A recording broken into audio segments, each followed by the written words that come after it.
Hey guys, I just wanted to make a quick video. I know it's weird to see me not on a Monday and to see my face for once, but I wanted to make a quick video on the Yumi Tarek video that just came out this Monday. It came to my attention through some comments and some other people as well that the individuals that I did the video on were actually using nefarious tactics to climb up FlexQ. It's apparently pretty well known from some people that FlexQ apparently is a big joke, and that this abuse has been going on for at least a year now. So the gist of it, who don't want me to go super deep, is going to be that basically these individuals have a bunch of sub accounts or Smurf accounts or whatever you want to call these, where they basically tank their ranking down to around bronze or silver or even iron.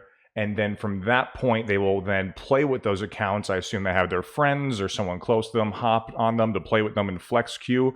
On their main accounts, and then they will, of course, be ranked against or be playing against people of lower ranking to make the games much easier for them to climb. And it's super unfortunate. I was very excited about the video, and knowing this now definitely takes a little bit away from it, but overall, I'm still happy with how the video came out, aside from this big blemish on it. Let's just hop over, and I'm going to show you guys what I'm talking about real quick for those of you who don't know. So here is the Tarek player that we did the video on, Mia or Meow, as some commenters pointed out. His name is probably pronounced. Nothing too crazy aside from potentially what I should have known was too good to be true, the win rate down here on the Tarek. And if we scooch lower past all their ARAM games and go to who they often play with, of course, our top two players here are going to be people who more than likely are trying to do this strategy as well. Baby Cat was the Yumi in the video. And if we scooch even lower down, we will see that they are playing with much lower ranked individuals somewhat commonly as well. And even some of these accounts are named similar to their names. So it's very obvious. It's not like they're even trying to hide this very well. This Baby Mia account here is Iron 4, and they have a 95% win rate. So if we go over to this Baby Mia account instead, you'll see overall they have about a 19% win rate. It's all in flex games. And if we scooch lower, you'll see the people they play with very often are going to be three other of these tank or Smurf or whatever you want to call them accounts that they've played over 100 times with about an 18% win rate. And the only win rate that they have very high are going to be the two players in question that we did the video on. Baby Cat and Meow, both being at a 95.5%, right? So if you look through match history here, you'll see that all these games that they're tanking, all these losses, basically, if I scooch down a little bit lower, are going to be around 15 minutes. So they're just busting out these games as fast as possible to tank rank and get lower and lower. So that way, when they do win a game, like up here, both the players both the main accounts will be on with them, right? Anytime they win a game here, you're going to see those two players in question.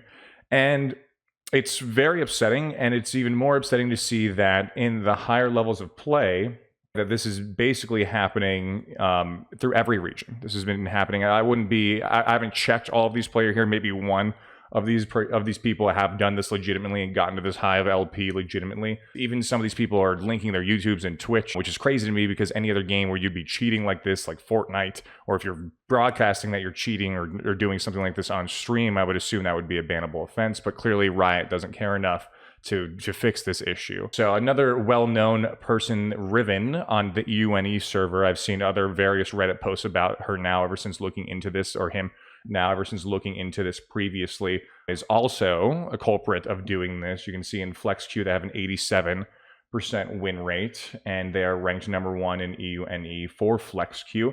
And of course, anyone who is a little bit of a higher rank, they are doing well with. And if we scooch down lower here and find some of our lower ranked players like Nas, Mentalot, or these Silver 1, Silver 2 players, right? They have super high win rates with them. So let's check out this light. I didn't even do this beforehand. I'm just really heavily assuming that now that I know how to find these people, that this is what's happening. And yes, I mean, overall, this individual here has a 28% win rate, so it's more than likely one of these accounts. If we look at FlexQ, 25%, and I'm going to guarantee when we scroll down here and see who they play with, they're going to have the highest win rate with Riven, because anytime they're playing with them, of course, they're not going to tank it. Another great way to see that this is happening, they apparently all their most recent games is helping her boost rate, is seeing that most of the losses are around 15 minutes, potentially even less when we look at the losses here. I mean, this is even more ridiculous. Like, they're not even buying items in these games and going to 15 minutes or less to lose these to tank their rank. So super upsetting. I really was a big fan of that video. I really wanted to do a video on how people are climbing in flex queue and what bot lanes they're using to do that if they were interested or new. But clearly I can't do that because of this issue that's happening in front of us at this point. And so live and learn. It will not happen again. But I just wanted to be candid and open with you guys that I apologize for not seeing this beforehand. And now that I know this, we'll go to the future better. I'm still learning. The channel's still somewhat new. I'm super happy with all the growth we've had ever since March when I first started this. And just know that I'm always going to be open and honest. And going forward, if anything, I'm guaranteed to have another mistake like this at some point, that I'll be honest with you and it won't happen again in the future. So I appreciate all of you guys for being here. We will have a new solo queue video out next Monday, but until then, I will see you guys next time. Thanks for listening to this quick little video, and I'll see you soon. Peace.